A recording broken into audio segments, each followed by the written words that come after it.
But I think there's a point where if a guy goes out and he was cavorting with a woman, all the female army would say would back the woman having an issue. If he's out there, and here we are. Welcome to T&J Take Over the World, taking over one episode at a time. That's right. We are all about chat, relationship, cultural comments on all things love, romance, and general relationships. We do it through the lens of culture, pop culture and entertainment, movies, TV, music. We look at things through the lens of being quite funny sometimes a little bit motivational, sometimes inspirational, but we talk about things, relationships, so we can send some love, we can heal some love. We've been married 19 years just this June, so we know a thing or two about a thing or two, and we're just trying to share that information to you so you can feel a little bit of guidance, a little bit of thought provocation, and just a little bit of love. Anything wrong with that? There's nothing wrong with that at all. Yeah, it sounds good. A little bit of love. A little bit of love. That's in that song, Love a Machine. Little bit of love. Oh yeah. Barry White. You know that song, Love Machine? I got just a love machine. And I won't work for nobody but you. Ooh yeah. Oh, no. Can't sing any more than that because we'll get done for copyright. Now that actually sounded cringe when you said that. What? Singing Love Machine? Yeah. What are you singing then? Oh yeah. That's how you do it. Oh yeah. Sounds like Randy, Macho Man Randy Savage there. He goes like, oh yeah. For those 80s, 90s kids, WWF was the business, Macho Man, I'm thinking my chair. Macho Man Randy Savage, that was his deal. So anyway, regardless of that, don't you remember Macho Man Randy Savage? You don't remember him? No. Oh my God, remember Hulk Hogan though, right? Yeah, I remember Hulk Hogan. Yeah, you didn't seem too sure about that. No, I do. Because I used to watch it on a Saturday, like when he used to do WWF. All right. WWF? Yeah, WWF. Yeah, I used to watch it every Saturday. World Wrestling Federation. Yeah, but I don't know Andy, what's his name? Andy, what's his name? Randy, Savage. Macho Man Randy Savage. Yeah, I've never heard of him in my life. See how I'll have to work with. Don't know Andy Savage. Sorry.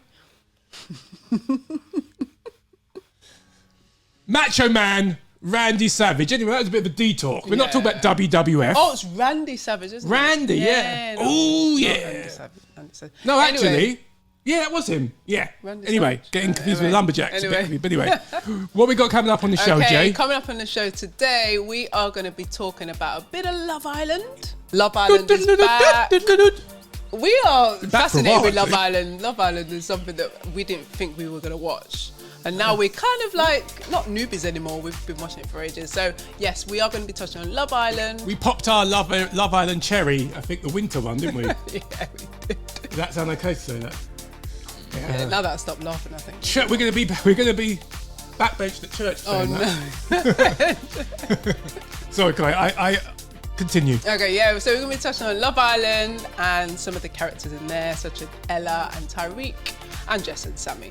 And also we're going to be talking about J-Lo and Ben Affleck. There's rumours of divorce. Bennifer! See what's on the plans of giving up all that money. So we're going to be touching on that. And also we're going to be talking about Keke Palmer and her partner, Darius. The Breadloser? Oh no. Discuss. That is so bad. What a term, Breadloser. Yeah. Breadwinner, Breadloser. I don't know who came up with that. Maybe someone. See what they did there? Twitter did. Very clever. Someone on Twitter, plenty of times on their hands. No, that's really bad.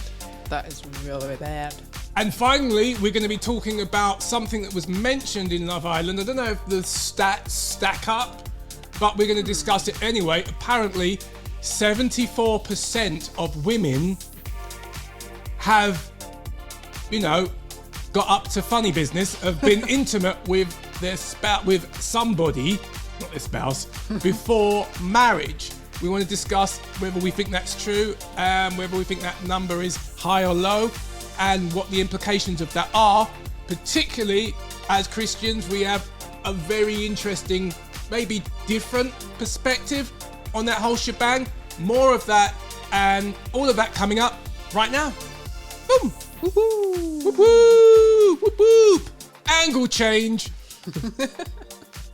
But before we get to that, there's something that's not really related to the topics we're talking about, but I wanted to go to the movies. You wanted to go to me? I wanted to go to the movies. So we got our popcorn here. Hey. You know, want some? No thanks. No. It's been there about 20 weeks. It's offering it's called propcorn. Why do you You know, have it? popcorn that's a prop. Want some, my love? No thanks. You want sure? It's been there for a long time. You know? Sure. Be like dry and like weird. Or plastic.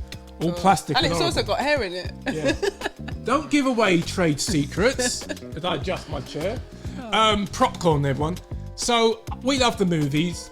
We love all sorts of movies, even though probably rom-coms would probably be appropriate for our remit, talking about all relationships. But it's not just romantic relationships, it's all types of human relationships that we like to discuss through this chat. But specifically, as I'm a fanboy, the movies that I particularly like, I like the action movies, I like the nostalgic movies, I love the Marvel movies, the Star Wars movies, basically the big popcorn, shove it in my mouth type of things. To my surprise, I think I've only been to the cinema once this year. Dun, dun, Wow. dun. That is shocking. That is actually really bad that we haven't been to the movies. I know. That much this year. Considering how much we love film, Yeah. we've kind of... Ooh, bit low there. Considering how much we love film, we've hardly been to the cinema. It's That been is like, actually really shocking. yeah. And why is that, do you think? For me, I think it's because essentially some of the films that I've looked forward to seeing have kind of not really hit on any cylinder. I've been reading reviews and they've just come across like being really dire. But why don't you go watch it for yourself? Because you can read something and then you think it's dire. You might go and watch it and you might think, actually, I really love this film. That sounds way too logical, Jahlene. We are in very financially tight times. Yeah, would you agree? Yeah. So if I'm going to be going to the cinema, by the time I've bought popcorn, it's 20 quid. Then throw the ticket on top of that, that's another 15 quid. Excuses. It's like a £40 date night out. That's just for one. If I take your ass with me. If you're into the movie that much, you'll invest in it and you will pay how much. Because there are people who still go to the movies and amongst the cost of living crisis. Yeah, but there's also people that spend money on, drink, drugs and alcohol rather than pay their rent. Oh, that's a little different. You can't compare that to rent or mortgage because those ones you can't get away with not paying. Yeah. Take drugs and drink, pay your mortgage, pay your rent. So, point being that money's tight to mention at times. We're in a difficult time. So if I'm going to be spending so much money to see a movie, I've got to make sure it's a good one. I've got to be convinced these days. You've got to literally convince me to leave my yard to come out and see a film. Now, the films that I would have been looking for, the films that would never have let me down back in the day, is got the Marvel logo on it. Oh, no. Kevin Feige, head of Marvel, hadn't put a foot wrong for years. You had 20 plus movies that some were better than others, but generally the whole Infinity, the Endgame, sort of Thanos saga, chef's kisses all the way around, yeah? And then suddenly after that, it was very hit and miss. So we didn't go and see Ant-Man and the Wasp. So we went and saw that. We've missed quite a few films, actually. Yeah, but we saw it on Disney Plus. Oh, yeah, and then I fell asleep. I think I fell asleep through it. I'm sure I fell asleep through that one. You fell asleep through most movies. I think so. So, I mean, that's not really saying much that you fell asleep. I think so. I fell asleep through Black Panther as well, and also Coming to America as well, the second one. Yeah. To be honest, movies, when you mean Black Panther, Wakanda Forever, I've got to be specific. Yeah. To be honest, those movies, can't really blame you for falling asleep. But anyway, so we waited for Disney Plus to see Ant-Man. So glad we did because the movie was just rubbish. Then Guardians has come out. I heard that's good, but still kind of like, do I get out of the house? But most recently, this isn't an MCU film, it's a Disney film, Lucasfilm, Indiana Jones and the Journey to Get the Pension. Oh, no. Sorry, Harrison. I like Harrison Ford. I love Harrison Ford. Harrison, what did that to him? And that's flopping. And then DC, which has always been hit and miss anyway, unlike Marvel. Marvel was like consistent, on target 9 times out of 10. DC has been like that. Ooh. So The Flash has come out, and that was a movie that I was expected to see because Michael Keaton returning as Batman. Sorry, spoiler alert. It's all over the ads. Michael Keaton. That alone was pulling at my nostalgic heartstrings. You know, as 80s kids, like the first Batman. Come on, gotta go see that. So what made you not go to see it then? Big reviews. You keep on going with reviews. The vibe, the vibe. You know. Yeah, but you keep on going with reviews. With reviews, but not just the reviews of like, you know, the formal magazines, the newspapers. I'm talking about public, like the fanboy community, people that should have ate this film, like ate it up like it was the last meal on earth. We're just saying how rubbish it was. Oh no. Generally speaking, the CGI apparently is awful. Oh gosh. And most of the money you're paying for a ticket, you should pay your visual effects, man. Kind of a superhero movie, and the whole thing looks like it's Play-Doh. How does that make sense? That's crazy. Make it make sense. That is crazy. What is it that I don't understand how all these movies that you've mentioned are all going wrong? Like, what is it? The writing? Is it the wrong director? What is it that do you think that's making these movies go in the bin? I think be rubbish. Be rubbish. I think it's a mixture of rushing a movie for a release date to make some money. So you've got this whole thing about it has to come out at a certain date, a certain time. Yeah. And less about actually making sure it's cooked right before you serve it. And I mean, with a movie like The Flash, it had ages. Yeah, it was delayed, I think, about 1 to 2 years it was delayed. So there's no real excuse of... There's no excuses with that one because they had, as you said, all the problems with Ezra Miller, which I won't mention. It's like they had loads of time to sort that movie out. You know? So it's like, there is no excuses with that one. That's why I expected, like, I had high expectations that movie was going to be really good. So when I did read, like, articles to say that it said it wasn't good, I was like, oh... Don't go breaking my heart. Wow. Heartbroken. So would you watch it when it comes out on... Where's it going to come out? It'll come out on stream, won't it? I think, I wouldn't pay. I don't think I'm going to pay to see The Flash. I just can't, as much as I do agree with you, sometimes you've got to go see things for yourself. Yeah, but if you never had a really positive view on it in the first place, it's kind of like,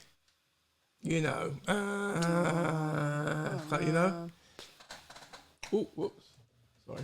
Oh, we're live, guys. Can't do that when we're live. Oh. Well, we've got new... we've got new Star Wars films coming, haven't we? So hopefully... They will be good for you to go watch. Yeah. Maybe not read anything before you go. Just chance it. Go, and then if it's rubbish, oh well. Oh well. If it's rubbish, oh well. If it's rubbish, oh well. Because then you'll know if you read all the reviews, then and they're bad, then you probably end up not seeing any of the new Star Wars movies. What do you mean? Yeah, you know what I mean? Yeah. It's a little cut there. Yeah, do you know what I mean? I do know what you mean. Yeah, so maybe not read any reviews. Or you probably will read reviews because I know you very well. You're gonna read reviews, and then you'll be like, "Oh no, you see, it's bad," and then you won't go. It's impossible to miss what people are saying online, though. If you go on Twitter, if you go on YouTube, there's going to be all sorts of comments about a movie. So if a movie is amazing, you're going to hear about it. Do you know what I mean? Yeah. If a movie is amazing, there's no way you're not going to hear about it. That's true. But also, if a movie sucks, there is no way you're not going to hear about it. And you'll probably hear more about it if it sucks. Especially how the internet seems to skew hateful. So awful. I don't know. It's kind of spoiling it, really, isn't it? Social media, because it's like back in the day. Obviously, there was before social media was in the limelight. Back in the day, there was no spoiler alert, and now you can read something like you have done, reviews, and it's like, oh, I'm not going to go to the cinema because it's bad. But before, it would be like such a treat, wouldn't it? So what's on my mind right now, what's on our mind about why we should be in the cinema right now, shoving our face with popcorn and paying for overpriced tickets, but Hollywood sort it out. You're dropping the ball. You're colossally dropping the ball. But anyway, what's topic number 1, Jay? Topic number 1 is Love Island. Well, we have Ella and Tyreek. That situation. Ooh. Hang on. So, for those that you obviously going to know what Love Island is, look at these specimens. These fine sample specimens of human beings. You got there Molly, Tyreek, Ruchi, who's no longer in it, and what's his name? Mitch. How did you forget Mitch's name? Mitchy boy. He's kind of like he's interesting guy, isn't he? He's kind of like a Chandler character, really, for me. It reminds me of Chandler from Friends. He's a snake. Chandler wasn't a snake. He is. He is. I'm saying he is. Not Chandler wasn't. Chandler was cool. Chandler was all right. Yeah. But with Love Island, it's probably the summer series now. Yeah. We jumped in the winter season, the winter series that was around January. Yes. And that was our first time. Our daughter, our 17-year-old daughter, was telling us, hey, you got to watch Love Island. Got to watch Love Island.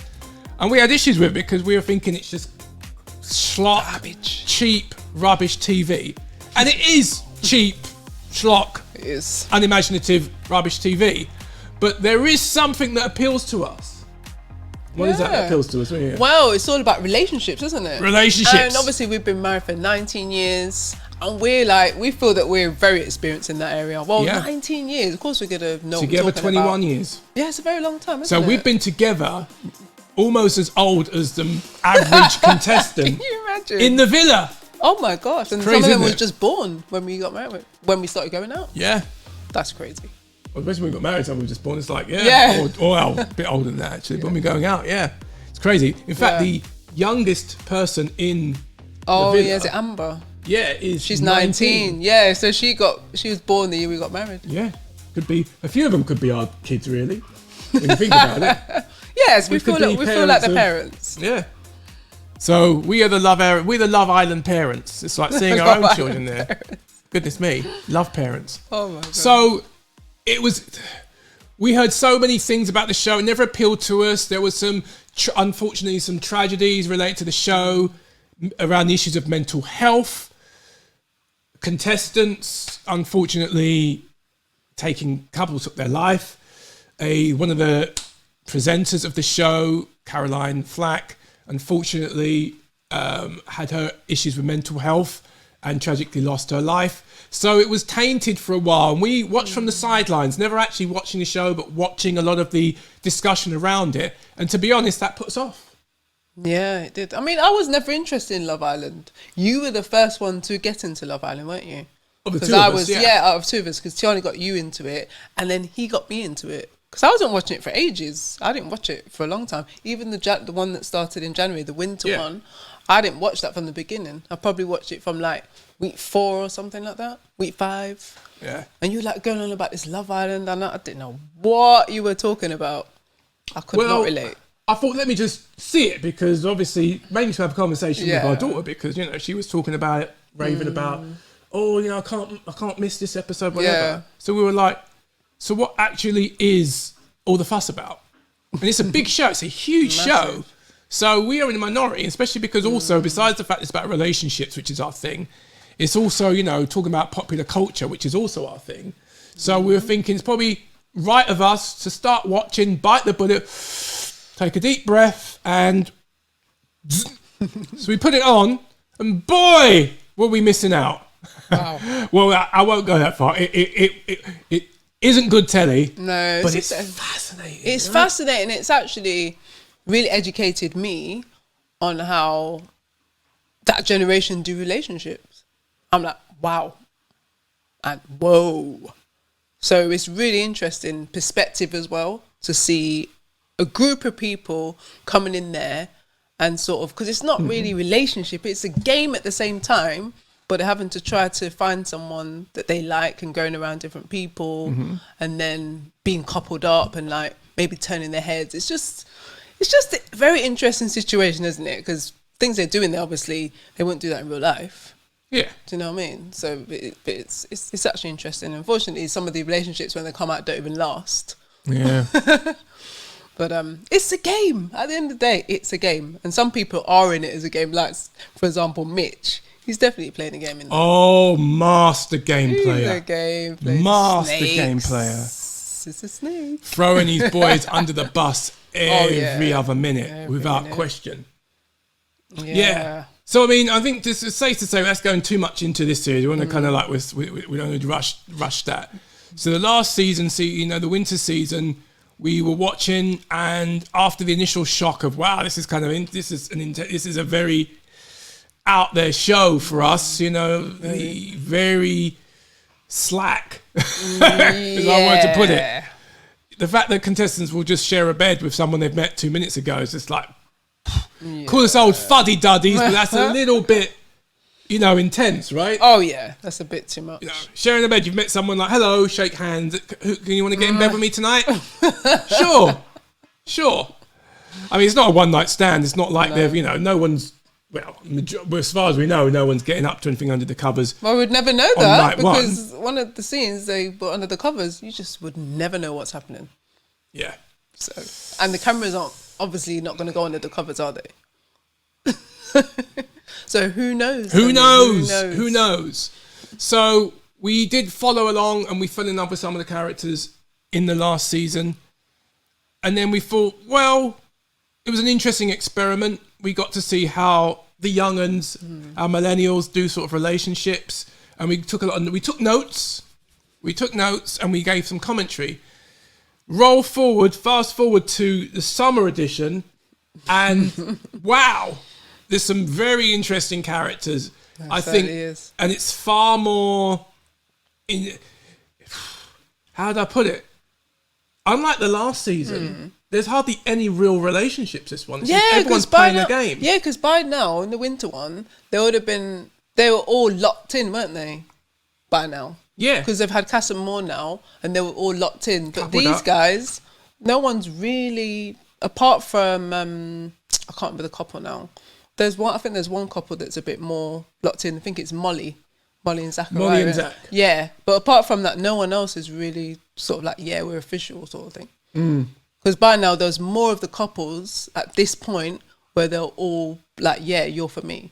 I'm not going to turn my head anymore. And they've only got 4 weeks left or 3 weeks. And why do you think that is from watching? Why do you think that there is like a kind of a characters aren't really getting all coupled up?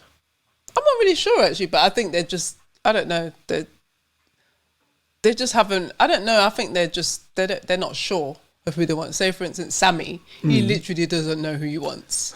He's a character there. My Sammy impression? He's a boy, he doesn't know. I'm sorry, impression. Yeah, I'm sorry. I like you, Jess. Yeah, I just had to kiss a few girls just to check to see. I had to kiss a few girls just to check to see if I like them like I like you. All right, before we get that, let's tear it down. So, before we run out of time. So, Sunday, just gone, was movie night. Yeah. Popcorn at the ready. Movie night at the Villa.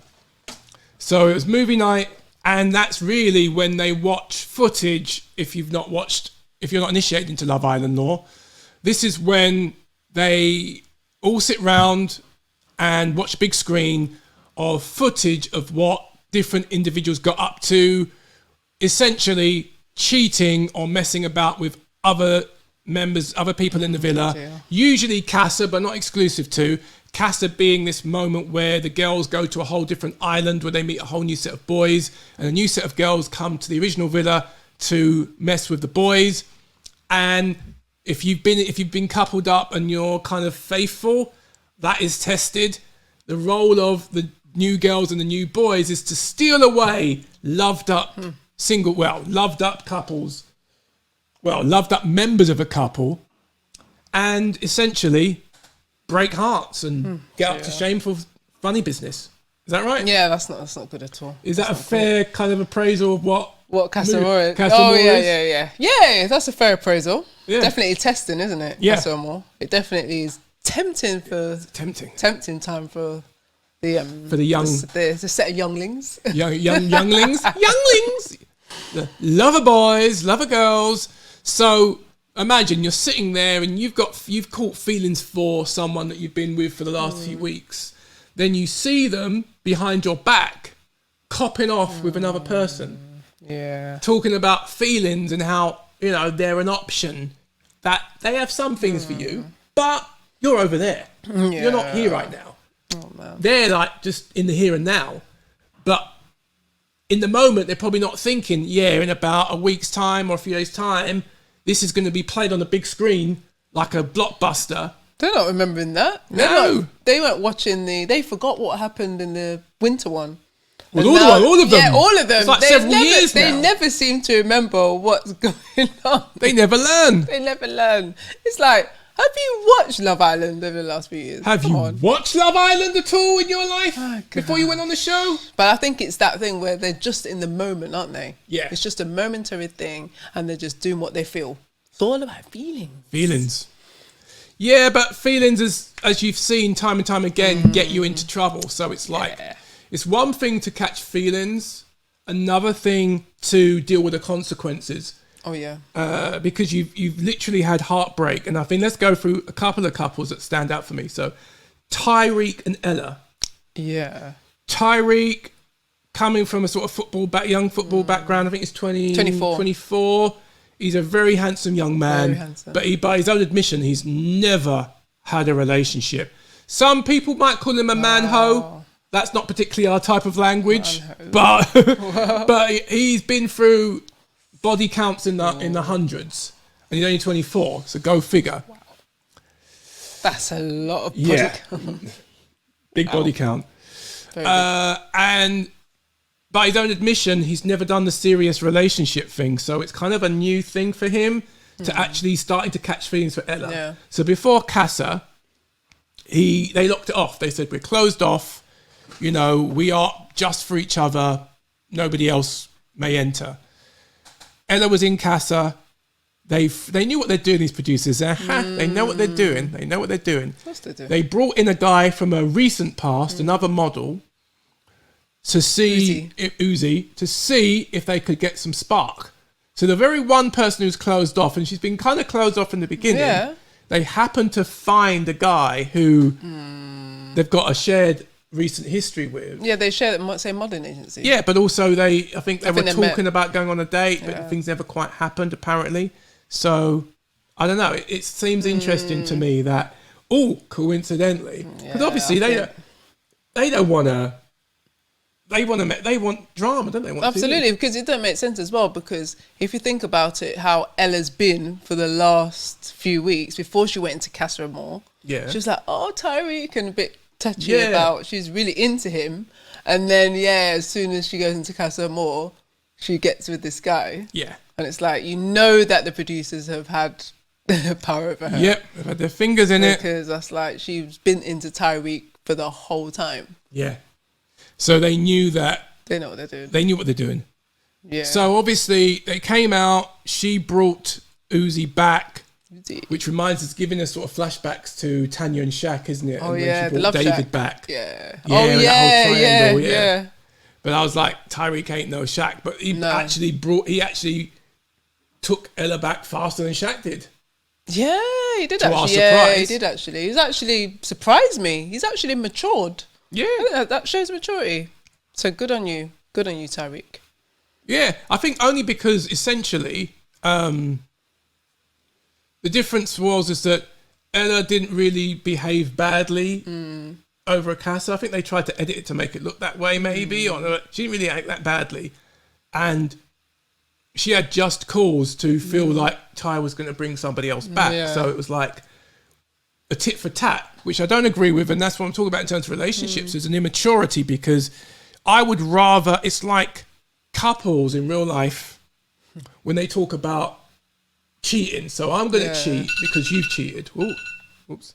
I'm going to cheat because you cheated. So it's tit for tat. Yeah, that's not But good. wouldn't it just be better to have a moral standard? Like, if I cheat, you say, I'm not tolerating that, I'm going to walk away. Yeah.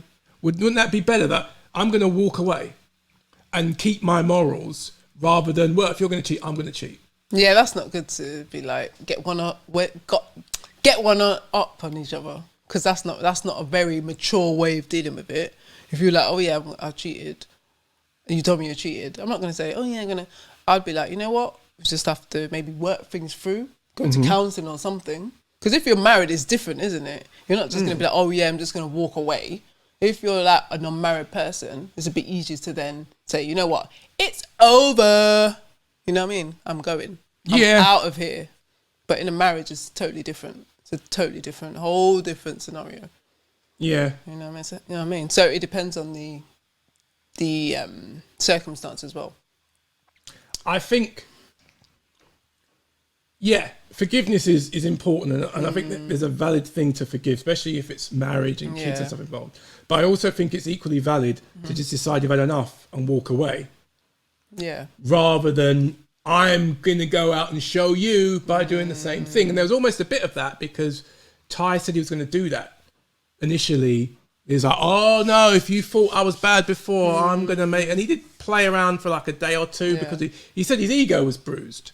He was upset because he didn't expect Ella to come back with somebody else. But to his credit, he manned up and matured and was like, you know what? I gave her those doubts and to feel a little bit insecure in the relationship. Yeah. So, and also he'd said that when obviously moving out happened, he saw what he saw of Ella. Yeah. He said, actually, because we had that conversation before and already forgiven her for bringing Uzi back, then he said he can't exactly go back on what he said. And then, do you know what I'm saying? Yeah. So he'd already been there. So that's actually a mature thing to do. To him to be like, you know what? I'm just going to it's cool. It's all good because we've had a conversation already anyway. So yeah. Yeah. And they make a really good couple anyway. I think They're a so. really nice couple. But who doesn't quite make a good couple is our next couple. Actually, so, you know, let's just see who we're talking about. Who we were talking about all this time, which was good-looking couple, Ella right? and Tariq. There's Ella and Tariq. They look like the type of people you'd repopulate the world with, you know, specimen. We're going to repopulate the world. We need to find specimen for the perfect kids. You know, can't it? Yeah, very attractive couple, actually, these two. Baby face, fresh young'uns. Younglings. Again, could be our kids, like mum and dad. Right. This guy likes to rub it in, you know. Mum and dad. Gosh. Yeah. So, obviously, that's who they are. Now, we're going to move on to the other couple that not quite hitting it on all cylinders, which is these guys. Oh, gosh. Oh. Sammy and Jess. I've got a lot to say about this. In one of their more happy moments there, isn't it? Yeah. I don't know. What do I... Go on, say what you're going to say. I don't know. Sammy, he doesn't quite know who he wants. Yeah. Like, he's so insecure. Like, I call him, he's a boy. Because a mature, grown-up man wouldn't react like that, wouldn't act like that, wouldn't treat a woman like that. Wouldn't. And obviously Jess is really into him. But it's like he's looking at, like, he keeps going from one girl to another. And he doesn't know what he wants. Like, there's about 3 or 4 weeks left. He's not even locked in. They're not really that locked in. Yeah. And it's more him that's the problem than her, because she's really into him. But what I'm concerned about for Jess is that he might break her heart again. Yeah. Because he literally doesn't know what he wants. I think, to be clear, you know, just so we kind of, anyone who doesn't know, if you never, why are you still here if you haven't seen Love Island? Oh my gosh. Jess is one of the original, the OG. Yeah, she is. OG. Villa participants, whatever they're called. And this is probably, there was a few people she was interested in but weren't catching feelings for her. But she really loved Sammy. Like, really had feelings for Sammy. And Sammy's, they got on, their banter was great. It was like, I think they're from the same part of the country, maybe the same type of culture. And they just really hit it off. But I think there might have been some friendship vibes for Sammy and Jess. But then it was like, so I think he was exploring his options with other women. But I think feelings have crept up on Sammy. But the problem is that he's like, he's like, I'm Sammy. Yeah, I had to kiss a few girls again to just see what I feel about, innit? Yeah. He had to kiss some girls first in order to work out what he feels about them, which I think is quite strange. It's strange. Because you wouldn't do that in, like, if you're dating, say if you're dating someone in the outside world. Yeah. You wouldn't necessarily want to do that. Look at the chemistry between them. I know. You wouldn't on the outside. Yeah. You wouldn't want to necessarily do that. Say, for instance, they'll date on the outside. You're going to kiss Jess and kiss someone else and then come back to Jess and be like, actually, I think I'm really into you. Yeah. You know what I'm saying? Can you imagine going around kissing everybody? Just wait there, Jess. Yeah. I'll be back. Yeah, I'll be back in a minute. Just wait just 1 second. I've just got to kiss about these 10 women in the lineup just to see if they're as good as you, yeah? And go. Doesn't quite make sense, does it? And he's broken her heart like the other episode we watched. She was crying and he was just like, oh, he doesn't take responsibility and account for what he's done. Yeah. He literally just tries to make excuse after excuse after excuse, and it's so annoying. Do you think that's because he's like 20... How old is he? 22, 23? He's very mature for 23. Yeah. But I know that some men don't grow up very quickly at that age. It takes them a while to grow up. Takes a bit of a minute. But she's so much more mature, isn't she? She's probably about the same age, probably about 23. Yeah. But the problem is she's so into him, and I'm so concerned that he's going to just literally break her heart again. Oh, her heart will be broken. Yeah. Make no mistake. There's no kind of coming out of this and everything being hunky-dory. Because... it's not nice. That's what happens when you play with kids. Play games. Toys. Oh, that's Love Island movie night. So obviously, Jess saw... What's his name again? Got his name already. Jess saw Sammy. Jess saw Sammy declare to another girl who'd only been in a feud about 3 days that I'm feeling more for you in 3 days than I have for Jess in several weeks. That's really bad. That just broke poor Jess's heart, understandably. So all the girls were booing and hissing. Even the boys were booing and hissing Sammy because it's just out of order. There was no need. Yeah. And I think, but this is kind of typical of the situation where she's allowed herself to be an option. Yeah. Like the whole time, he's shown who he is. Sammy's not like, a bit like Tyreek. He's not pretending to be somebody else. Not pretending to be the nice guy and then surprises you. He's been pretty consistent throughout that he's going to kiss a few girls so he kind of sees what he's feeling. So it's almost like someone who has to touch something rather than look at it. It's like, I've got to touch it or I've got to kiss it. So I know it's going to be all right. Yeah, because I have a feeling, I don't know if they're going to bring any more people in there, like Bombshell. No, this is it. This is it now. Because I know for sure, if someone a woman came in there, he'd probably he'd definitely turn his head. Kiss her. Because he's like, I'm thinking to myself when I'm watching it, does he not know what he wants? He's literally, and it's so annoying because at the same time, I feel sorry for Jess as well because she's so loyal and he's not. And it's like, I'm thinking, why are you with Sammy? Maybe, but obviously at the same time she wants to stay in the show. So at the same time it's a game. It's a good one. It's a game, isn't it? It's interesting, like new people coming in. For Sammy, it's a bit like, oh, let me just adjust my chair. Sorry, while I'm slipping away. For Sammy, kissing is like saying hello. It's like a handshake. Someone comes in, rather than maybe Sammy's part French. You know how the French kiss? Yeah. Two cheeks, it's kind of accustomed to kiss. So maybe that's what it is. It's just like he has to just kiss him. Oh, although he only seems to kiss the girls. So I think that theory is problematic because, you don't kiss everybody, just the girls and just the pretty girls who come in because he's got a sample just to test to see if, there's a connection. And the thing is as well with Sammy, he only changed his mind in the recent episode because he was felt under pressure. Yeah. He felt under pressure and that's why he went back to Jess. Because I don't think if he was under that pressure of sorting it out, the problem they had the other day, I don't think he just would have been in the same mindset. That's why I don't think he's truthful, man. It's like this guy ain't owning up to his issues. Yeah, not manning up. And I think that's why. I know, man. I think it's clear that Tyreek is like the leader of the gang. Oh yeah. So maybe he should have told him what to do. Maybe just give Tyreek. The girl should just get some notes. And maybe promise Tyreek, you know, wealth or money on the other side of the show. And just say, Tyreek, tell Sammy to do this. Tell Zach to do this, whatever. Because he seems to be a leader, isn't he? Yeah, he's like the whatever one that Tyreek cheers people on, isn't he? tells the boys to do, particularly Montel and Sammy, they just go and do it. So maybe give Tyreek the notes and promise him gold, and then he'll push the boys in the right direction.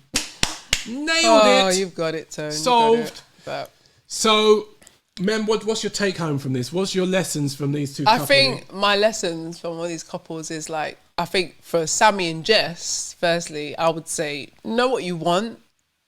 Yeah. Just like go for what you want, but actually stick to it and not be so insecure. And you don't need to go and kiss a lot of people before actually being loyal to one person. Yeah.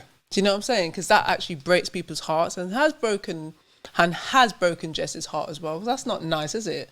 To No. like treat her like that. And then I know that he's going to break her heart again. Treat her like And even a if they lady. do go out of the villa as a couple, I don't think it's going to last, you know? Because of how he is, how he's playing up in there. Go see a little girl, he's got more sample, he's got more to sample out in the outside world. Exactly. And I think with Ella, I think my take home for Ella and Tyreek, I think, would be that, second chances. Giving someone a second chance, even though you may think, I'm not sure, but why not? Try it. Yeah, I think it's important. I mean, for me, I think it's with the Ella and Tyreek thing. I think it's the fact that people can evolve and change. She went against, I think, her moral her moral pedestal, because she was like berating Tyreek for not being loyal, for being disloyal, and kind of not making up his mind. Yep. They'd closed off the relationship before Casa. So her talking to Uzi, even though they had a little potential thing before, she probably should have bit the bullet because she was feeling things for Ty. So she should have said, you know what? He may have been a complete snake in the main villa and kissed all the women, all of the Casa girls and all sorts of business. But that's not me. I'm moral. I'm consistent. I will walk in by myself and take a chance, rather than what I think she did, which was hedge her bets, which was the first major sign of immaturity we've seen in Ella. I'm going to do the dirty because I know he's going to do the dirty, so then we might figure it out afterwards. I think it would have been better for her just to have stuck by her principles. But you know what? The girls were egging her on. They were going, oh, Ty, you know what Ty's like, he's whatever, and they were wrong. And it's like, people want to talk about the boys being egged on. The girls back each other. All the time. All the time, without, even if they know they're moving shady. Like the way Catherine was moving with shady. That's another topic. That's not right. And Because girls, it's like one rule for them and another rule for the boys. It's like, if the girls do the same thing as the boys do, it's like they egg each other on. And it's like, how can you be saying that about the boys if you're doing it yourself? Yeah. They're such hypocrites. Hypocrites. And they back each other even when it's wrong. Yeah. So how can you be backing something that's wrong? You know what I mean? Yeah. That's not right. You should be pulling up your girl and saying, you know what? This ain't right. You were wrong. But none of them actually ever say you're wrong. They're just there for each other. Yeah. Oh, my girlfriend. You know what I mean? It's like, oh, we're there for you sort of thing. No, you're wrong. You're wrong. Just admit. You're wrong. Yeah, wrong is wrong. Absolutely. Two wrongs don't make a right. Just because, he did it, they did it over there, we do it. So it's double standards. Yeah. So. Because I know even with the boys, if they're wrong, they'll say, actually. Yeah. You're wrong, bro. Wrong. You're not right. You did wrong there. They will pull it up. Yeah. Exactly. Speaking of wrong, I don't know. This could be wrong or right. You know, I think depends on your view, because obviously we're a situation where men and women's roles are changing in relationships. Would you agree? Oh, yeah. There is a kind Most of definitely. a big sea change going on. Most definitely. Yeah? Yeah. Gender roles definitely changing in society. For sure.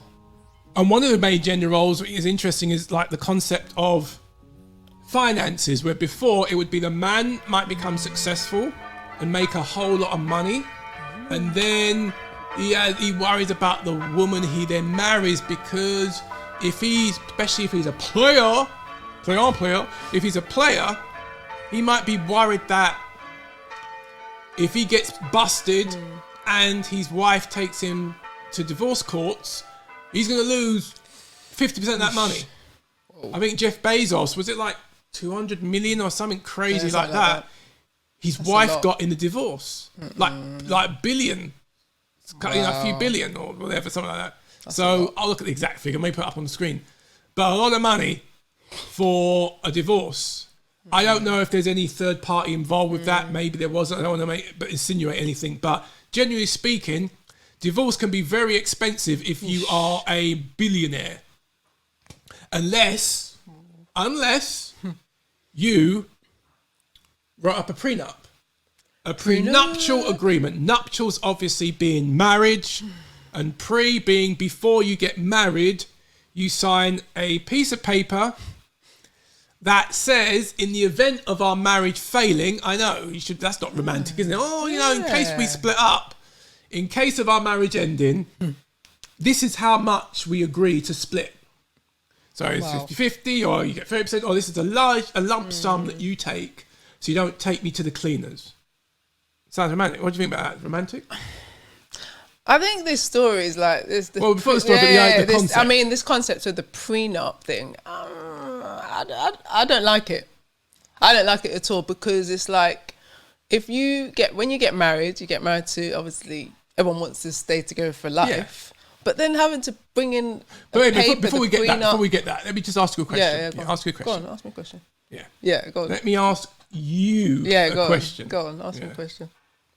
If you were single and you became a millionaire, multi-millionaire, Jahlene, multi-millionaire, and then you met me, and I was broke. My ass was broke. Yeah. And we got together, and I've kind of contributed, I've helped you out, but you already were independently wealthy before we met. Yeah. Yeah. And then the relationship goes south. Yeah. Would you expect me to walk away with lion's share of your money? Tell the truth. That's a hard question you've asked me, though.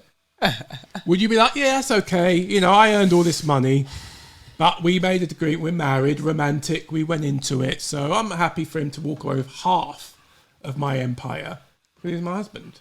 I think, you know what, with me, how I am, I think I would.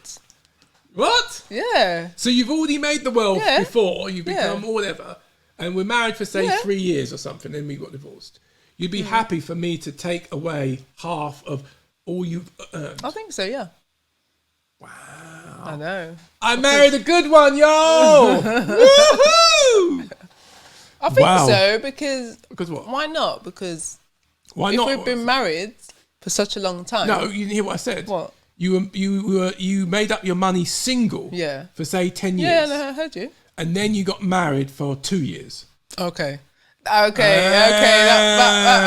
puts a different spin on it. Well, that's what I said. You weren't listening. That's what I said. I think if it's 2 years, then that's a whole different story. Yeah. I'd be like, you ain't taking my money. I've made all this money myself. She weren't listening, folks. Because I was saying, no one ain't that. If it was like 19 years, we've been married, how long? Then that's a different thing, because I'd be like, you know what? We've been together for a long time. Then you take just half of my money. That's fine. But if it's like 2 years, that ain't enough time on the clock. Nah. And I'll be like, you know what? I made all this money before marrying you, so you're not taking my money. Well, before even less than 2 years, why we're talking about this issue is the famous Hollywood couple, Jennifer Lopez and Ben Affleck, are, well, let's put this way. There's talk of rumbles in paradise to the tune of potentially, if things went pear-shaped, we're talking about a large amount of money. Now, to clarify, there was rumours of divorce, but they're not substantiated. There was an article in Heat World, it's here, And as you can see, Ben Affleck and Jennifer Lopez's $600 million. Let's go a bit closer. Whoa, $600 million divorce deal. After a rocky 12 months, J-Lo gets her post-nup. So apparently, it's not that they're getting divorced, but rather that she never got a prenup. So a prenup is, as we discussed, before you get married, you sign up a contract of how much things divvy up if you split. They didn't do that. Apparently they were too loved up. So Forgot about it. it's a post-nup is, oh crap, we never sorted out the details. And our marriage is kind of a little bit rocky, so why don't we quickly arrange an agreement before it ends in a messy divorce and you take half my money? Because the reality is Ben Affleck is worth slightly less. Yeah. Let's have a look. I was Let's actually have a look. surprised. Come a bit closer, so you cut off. A bit closer. So it seems like a dream come true. When these two A-listers tied the knot, the first year of marriage has been far from smooth for Jennifer Lopez and Ben Affleck, and now a source, always a source, tells Heat that J-Lo's calling in the lawyers as she plans for her future. It appears that the honeymoon is very much over, and with their first wedding anniversary fast approaching, we're told that J-Lo is turning to lawyers for a less than conventional gift. Revealing that the singer is considering a post-nup, a prenup that takes place after the wedding, our source says. Both of them are realists who have been through divorce and don't want to be dealing with a nightmare money battle if they don't make it out of this rough patch. Jen's got a lot more to lose than Ben, and while she trusts in her gut that he wouldn't try to take her to the cleaners, there's a better safe than sorry vibe, especially with so much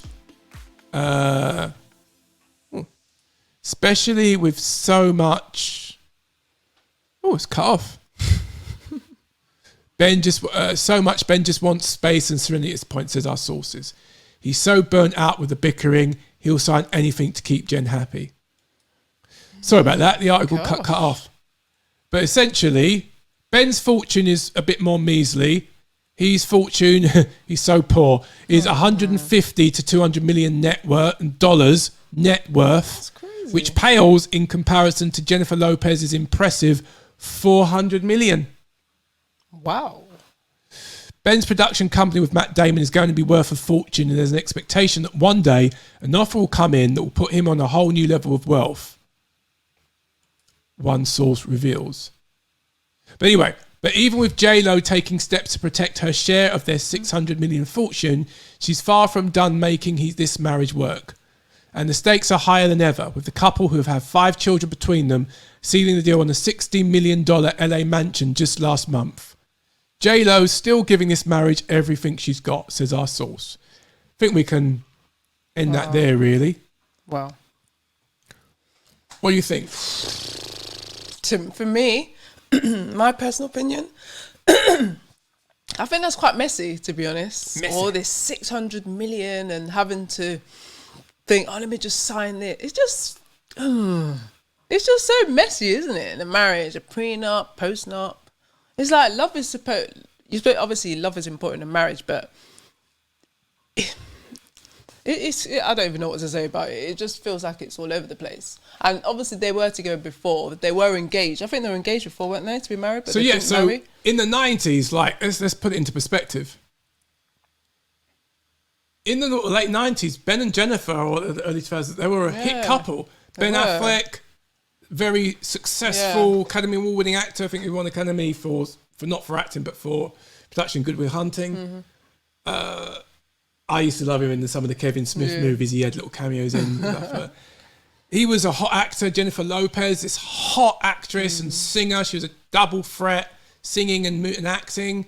When they got together, because initially she was with P. Diddy, who was known as Puff Daddy. You know what? I forgot all about that. Yeah, so I forgot they were together. I think she left Puff for Affleck. No way. So we were teenagers in the 90s, so it was a big thing. Jennifer Lopez came up, boom. She became a big pop sensation in the late 90s, early 2000s. But I think before then she was very much big for being Puff Daddy, who then he was known as Bit on the Side. And then she got with Ben Affleck, so it was like the Hollywood sort of couple. They were engaged and it was all looking good. It was all looking rosy until it wasn't.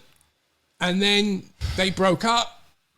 And I think Ben Affleck had a thing for Jennifer's because he went from Jennifer Lopez to marry Jennifer Garner, who they appeared. What about the Jennifers? All about the Jennifers, and I think they appeared in Daredevil. That's how they met. The movie, not the Netflix hit show, but there was a movie of Daredevil that was released by Fox that wasn't awful. It wasn't. But it wasn't. This was pre-MCU, so this was the time before Marvel movies were like hot business. This was like their experimental phase. So it was all right. It's all right. It's all right. It's not exactly one of the most memorable movies, is it? No, but it was memorable for Affleck because that's where him and Jennifer Garner met. He played Daredevil, Matt Murdock. She played Elektra. They got together, married for several years, had children, and unfortunately that marriage ended. Sad. And he went for another Jenny. He went for Jenny from the block. But you could say, remember, let's go back through the years. Let's look at these classic images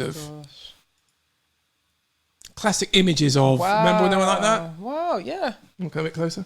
Yeah, I do remember when they were younger, actually. Yeah, I remember them being like that. Wow, he's such a baby face, isn't he? Baby face. Wow. And this one. Oh, yeah. So this is how we remember when they were together back in the 90s, you know. Attractive couple, hot couple, look how young they look. Yeah. And, but of course, that wasn't to last. Nope. As we said, that relationship went south. But then it got back on track. And what's interesting is the question for me, besides the prenup thing, just to kind of, before we move to the next subject, do you think it was a wise thing to them to go back? Do you think it's kind of like inevitable this is going to go south, hence why whole prenup? This is what I was speaking to you about the other day, T. It's like, I just think they should have just like not got back together. Because I was just thinking, why are you flipping and flopping between the same person? Obviously, last time they didn't get married, this time they got married. But now the marriage seems like it's not even, doesn't even seem that stable. Do you know what I'm saying? Sometimes I think, and they've both been through marriages before. 3 times I think for more so J-Lo. for J-Lo. I'm thinking, if you get married once, it's fine. Get married twice, okay, yeah. But to get married again and again, it's like, nah. Maybe sometimes marriage isn't for everyone. Just give it a rest, have a break, rethink your life. Have a Kit Kat. Yeah, have a Kit Kat. Yeah. But cheaper. Going back, when I heard that they were back together again, I was thinking, no. Why? I just think they should just give it a rest and not gone back together. Because she's already been there already. There's no point going back to the same old, same old. Just stay single, review your life, and maybe, I don't know, maybe marriage isn't for her. I think for nostalgia, it was something. Sometimes we reminisce, we want to go down memory lane, don't we? And we're thinking, oh, I wonder what would have happened if. And I think it's understandable that they had great chemistry. We could see it from observers. And they're thinking, well, maybe, that exploration of what could have been. Yeah. If we hadn't split up, what would our life have been like? What would our relationship be like? True. And of course, they're both single and they both didn't make it work with other people. So maybe they're thinking, well, maybe if we gave it a good try, could have made it work. Yeah, you've got a good point, but I just think they should have just been like, you know what? They shouldn't have just got back together because, to be honest, from the sounds of it doesn't sound like it's going to last much longer. No. With the 600 million at stake and everything. 400 of Jennifer's, about 200 of Ben. So I just don't think it's going to work out, to be honest. And also, it's not even fair on the children, especially because Jayla's got younger children, hasn't she? Well, they've got teens or something. Yeah, they've got a few kids. So to be like, you're married, then you're not married. Do you know what I mean? It's kind of messy. Yeah, messy situation. Messy. But we wish them all the best. I think we want to see marriages win. We want to see couples win. And obviously the odds of that relationship going the distance is kind of tainted now. Because it's kind of unlikely because it's the third marriage for one or the second for another. And for each subsequent marriage, it weakens.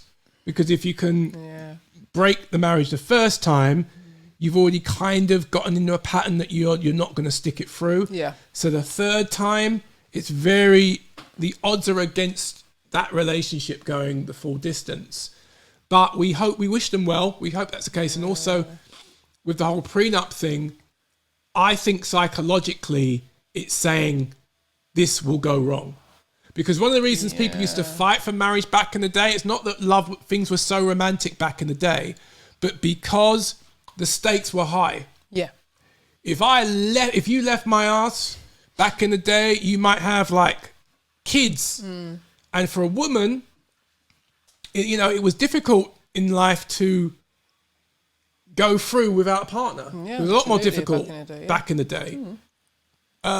For a man, there was an expectation for you to take care of your family, and it would be shameful. It's like you'd be almost run out of town if you weren't looking after your wife and your children. It was a duty. It was a universally agreed duty that this is what a man does.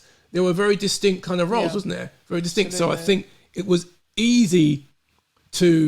it was harder to break away from responsibilities and to do those things. You could say, but then women were trapped in loveless marriages or even abusive marriages. That's true. Men sometimes had to marry women they didn't love because of shotgun. You got my daughter pregnant, so you need to marry her. But generally speaking, it seemed that people were a lot healthier because there was a lot less broken relationships. So less kids growing up in broken homes. And it just seems like society always had issues, but not the epidemic of issues we have now. Yeah, there's a lot going on, isn't there? As you said, there are a lot more broken homes now. Before, people used to stick around a lot more, and I think it's that thing where society now has given the freedom for homes to not have the father around. There's more single home families more than ever, which is crazy, and it's so unfair because every child needs their father, whether it's a boy or a girl. It's healthy to have mum and dad. To not have dad, it's like missing part of the puzzle, isn't it? Definitely. And mum, as well as mum can be, she can't be mum and be dad. Yeah. Someone might disagree with me out there. You can't be a dad and be a mum because you're not a man. Do you know what I'm saying? So I don't even like when people say that. Oh, I can be mum and dad. No, you can't be. It's stupid. Yeah. You tell him, Jay. Yeah, anyway. But speaking of, and obviously we come from a traditional kind of perspective of things. We've been married, like I said, we've been married and we are Christians, so we do have maybe a bit of an old school, old fashioned view of things, but we are also fair and reasonable. But speaking of traditional marriage and maybe old fashioned ideas of roles, particularly husband and wife, actually this one doesn't even apply to marriage because they're not married. No, they're not married. They're actually not married. And somebody clapped back at the partner in this, the male end of the relationship, on that very issue. Of course, what we're talking about, Jay. We're talking about the Keke Palmer and her partner, not husband, because people have said husband online. Yeah. Her partner pulled her up online because basically Keke Palmer attended an Usher concert. You make me want to leave yes, the and she one wore with... a black, sleek, sort of like lace see-through dress. We've actually got a picture. Yeah. Here we go. Just so you know exactly what we're looking at. Here she's gyrating with Usher. He's serenading her. She's wearing a black see-through like lace sheer dress.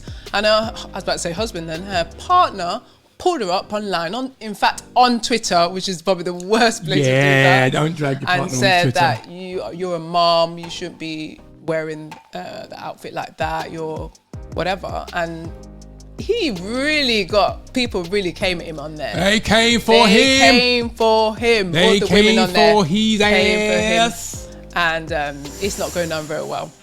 Yeah. So who knows what their relationship is like at the moment. Well, should we read the story? Yeah. So we've got the story here.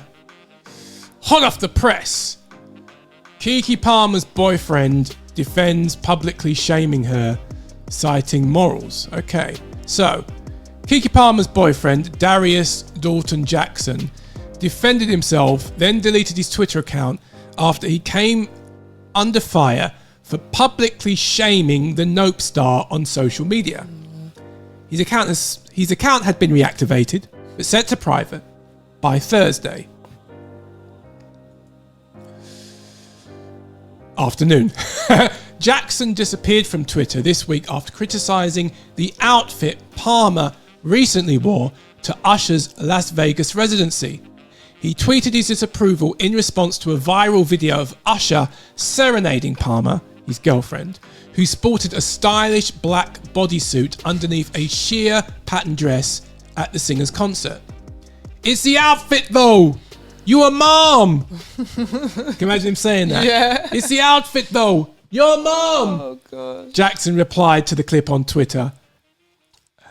Suffice to say, the remark, which many interpreted as a bitter attempt by Jackson to exert control over the Emmy-winning actor and mother of their newborn child, did not go well on social media. Not at all. Men are so jealous of partners that are more successful than them, and is why I always advocate to never, as a woman, get in a dynamic like this, tweeted Dr. India Einstein.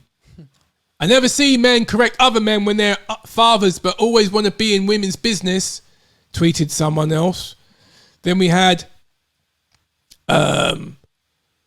shaming your own partner online because they wore an attractive outfit is high levels of insecurity.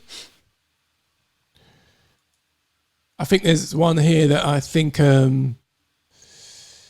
is interesting. Someone said, Keke, do whatever the beep you want, and you're doing nothing wrong. I hope she kicks his insecure little ass out of her house.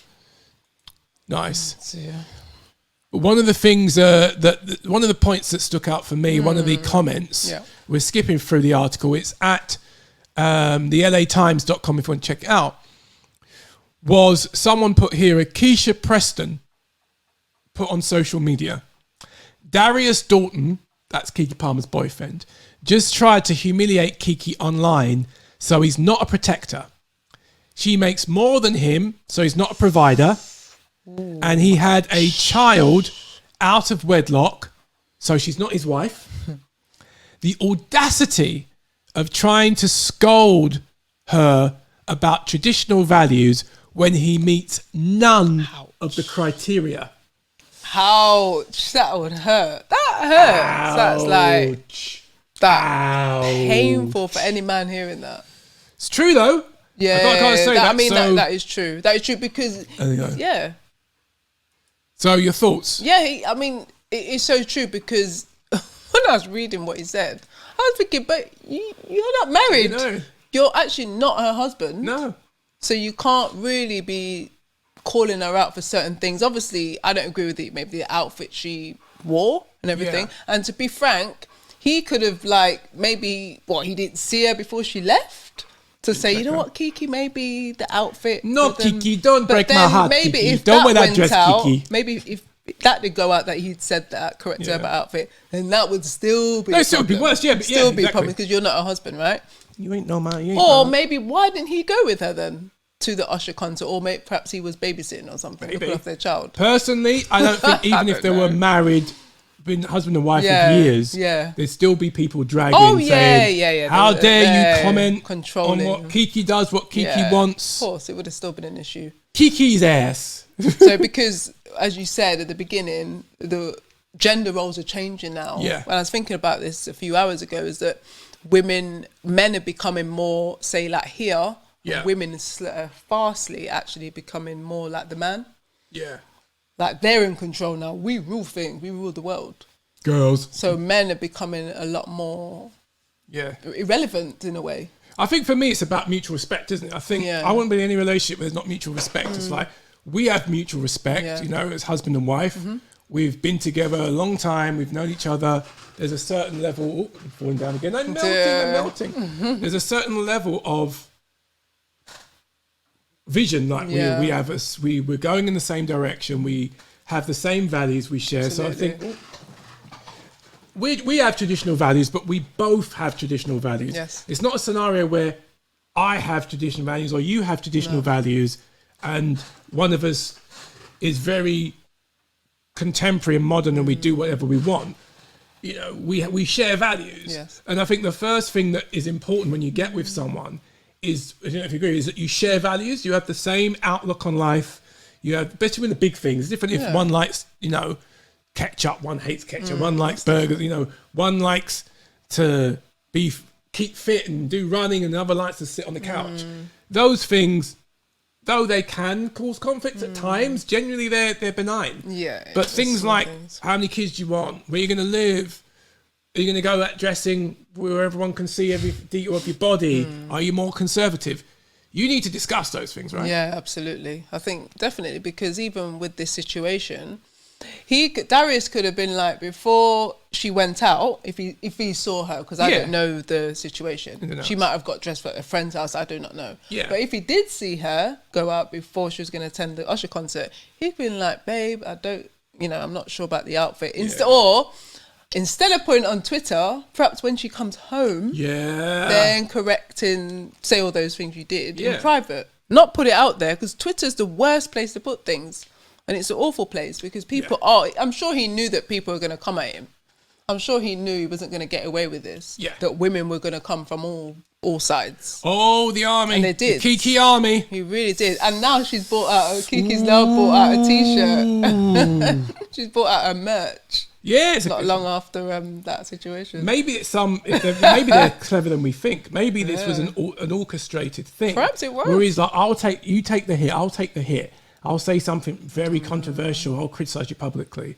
They already had all the merch ready. Yeah, all in line. Because isn't that quite interesting? How she already had the merch lined up. Yeah. Something doesn't seem quite right, dear. It's a bit dodgy, maybe a bit crafty, Keke. Keke does what Keke wants. But yeah, she's the one. She's definitely the breadwinner. Yeah. And he's now been known as the bread loser? Bread loser. And that's wrong. That's real wrong. Like, ow. Bread loser, you know. That's like a kick in the teeth. Bread loser. Loser. Wow. Bread. Wow. It's deep, isn't it? I don't know. Who knows where the relationship's going to go from here. Yeah. I think for me... Time up. For me, everything he said, I think for a man, is it appropriate to feel a little bit violated that your wife has gone out looking very sexual and very kind of like exposed, and then dances up with another guy who could easily sweep you away because he's Usher, handsome guy, Usher. Very wealthy? Is it reasonable to think that, you want the whole world is seeing your woman grind on a man and being out there like that, so to feel a little bit territorial? I don't think any man, I think if most men are honest, they're going to be like, I feel away. However, so I think for him to feel away is one thing. I could say I can understand. To feel a little bit like have an issue, because when you're in a relationship, you're supposed to be living as one and considering each other's feelings. So not, I'll do what I want. You're free to do what you want, and not especially as well, the fact they're not married, so there isn't. I think when you get married, you're making an actual, call me old-fashioned, but you're making a kind of a strict traditional commitment that you are going to consider the other person as yourself. So you're both being selfless. That's the contract. Yeah. But that's also the point. My guy, as the person on social media pointed out, he's not put a ring on it. Nope. Keke's not his wife. So he's a hypocrite on that base level that all the traditional values he's espousing, he's not living by. I think one of the fundamental traditions is to make a woman your wife. You've made her the mother of your child, you've not made a wife. Maybe she didn't want to get married, but it's like, that's an example of contradiction. It's inconsistent. Yeah. As someone pointed out, and I think that's where his argument falls apart. That and blasting it on social media. Yeah. Talk to her privately. Don't put it out there. You've made yourself an idiot. Yeah, he's made himself an idiot. And how do you come from this? He's had to deactivate his whole account. Because how can you come back from that? No one's going to respect him. Like, people are thinking, why is Keke with this guy? Like, why is she with him? It's like, how could you put her on blast like that? Do you know what I mean? Never pull up your person you're with in public. Yeah. Throw them under the bus, because that's bad. And that's on public. That's like on social media out there. Yeah. I wouldn't pull you up on something publicly, even in a room full of people, let alone, or just a room with somebody else, let alone in front of potentially millions on social media. It's bonkers. It's wrong. So yeah, I think Keke, I'm team Keke here in the sense of, even though I think she should have considered her man I am old fashioned. I think how you dress is going to be provocative if you've got a partner. The idea of, you can wear what you want. Yeah, you can legally, but morally, you should kind of not want to advertise yourself to others and be whatever. It's not about possession, because she's a free agency. I'm 100% in Keke's corner. She can do what she wants, and she is free to wear what she wants. But I think there's a point where if a guy goes out and he was cavorting with a woman, all the female army would back the woman having an issue. If he's out there scantily dressed and hanging out and grinding with a female singer, not even a woman in the club, a female artist, and they're grinding. Remember when Janet Jackson used to do those concerts and she'd get a guy from the audience, come here, lover boy, and she'd grind on them and stuff, and some of us guys used to be jealous, thinking, I want to go to a Janet Jackson concert. It's like women would have an issue with it. So I'm like, and it's not tit for tat, but you've got to be consistent. So I think, for me, the issue is, if you really love someone, you consider their feelings. Absolutely. And I think for me, it goes both ways. So he should have considered her feelings. Absolutely. By putting her up privately and not essentially putting shade on her. Yeah, that's right. And I think another thing that comes up for me about this story is boundaries. Mm-hmm. Obviously, they haven't put no boundaries in their relationship, because that just shows real. Like, a boundary would be maybe not to go out the house and do that with another guy. That's like going crossing the boundary there. You don't do that. Yeah, I won't go out there dressed like that and cavort like myself. It's not right, is it? It's not. What are you see me on social media, you be like, huh? Like, what is this? Don't do that. I don't care if it's Usher or anyone else. It's just I think it's inappropriate. Inappropriate for real. Usher's been there like, he's like serenading. He's doing his thing. You make me wanna. That's what it's made for. Oh gosh. So we're closing the ship, but we're going to ask a question. Really, put it out there in closing. In terms of, we like to kind of provoke and put questions out there. We're short for time, but we're going to just throw the question out there and think what you think about it as we kind of briefly give our comments on it. And it's the subject of marriage. So on Love Island, in movie night, they have to do a series of quizzes in order to unlock the chance to play one of the exposing videos of whoever they choose to show their dirty linen, basically. So there was questions out there. And one of the questions, if you recall, was, how many women have sex before marriage, premarital sex? Now, the answer was interesting, but I think I actually thought it would have been higher. The number, do you remember what the number, the percentage was? It was 74%. 74%. So 74% of women have had sex before they got married, which in a bygone generation, it would have been more the other way around. Like 74% were virgins on their wedding night. Yeah. But here we are.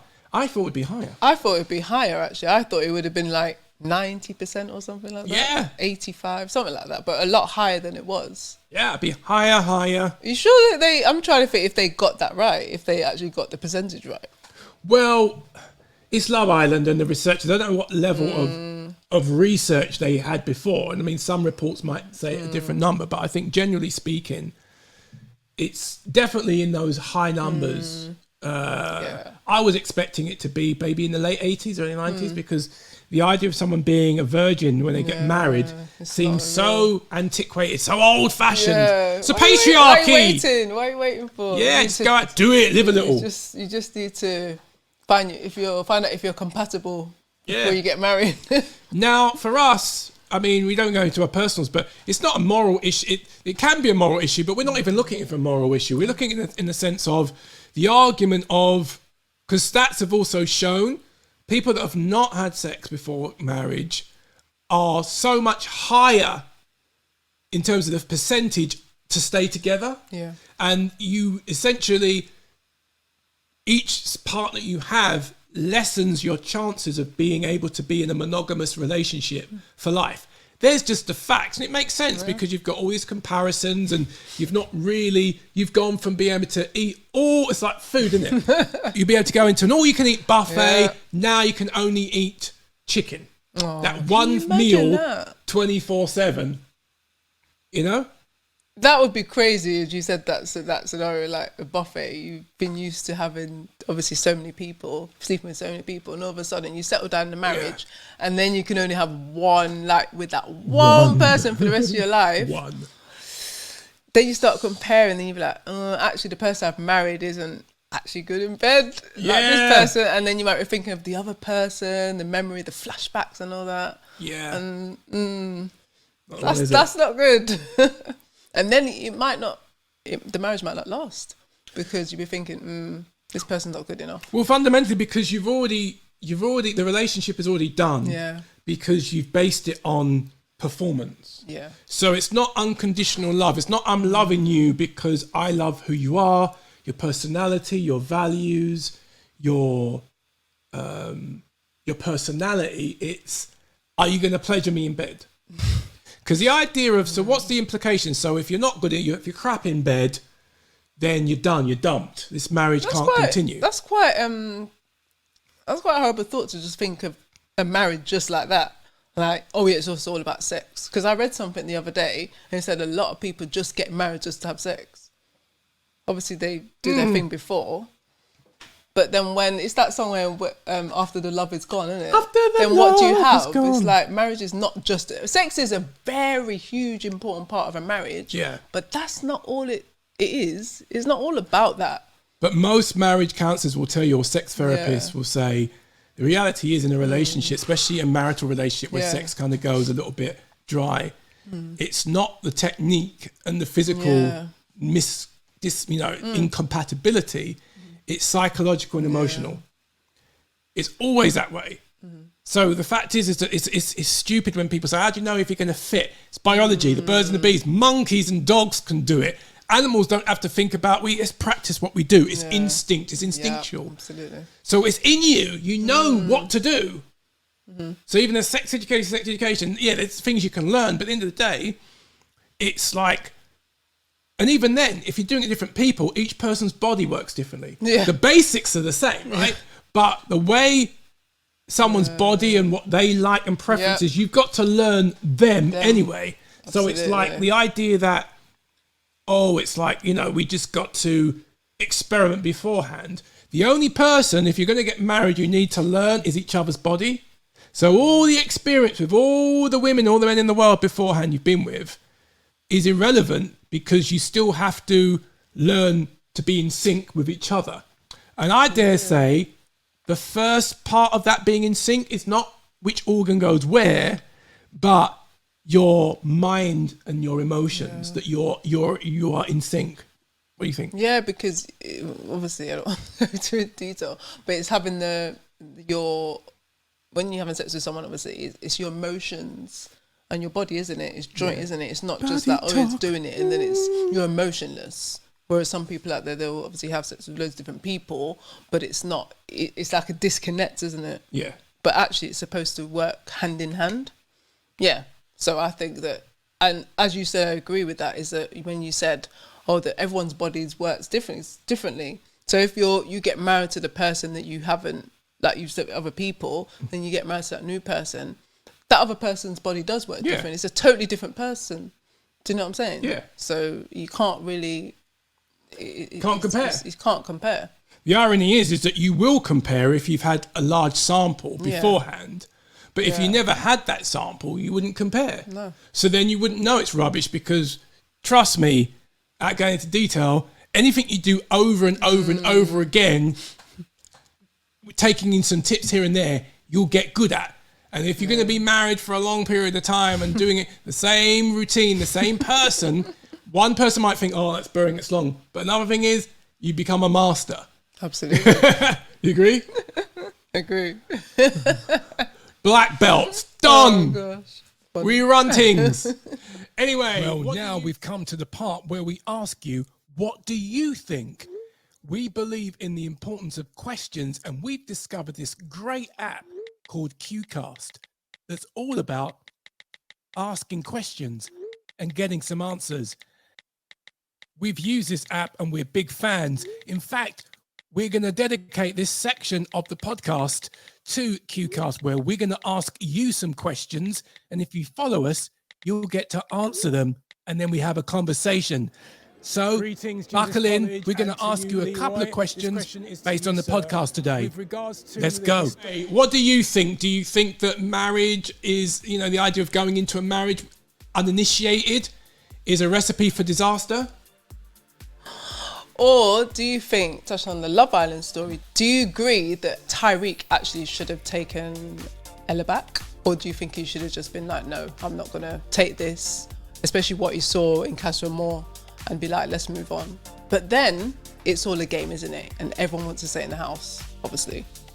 Do you think when it comes to the whole prenup thing that they are ruin relationships, and because you've already decided that you're going to break up someday? Or do you think it's just good business sense? Like if you've made a shed more money, do you think it should go to the other person automatically because the relationship's done?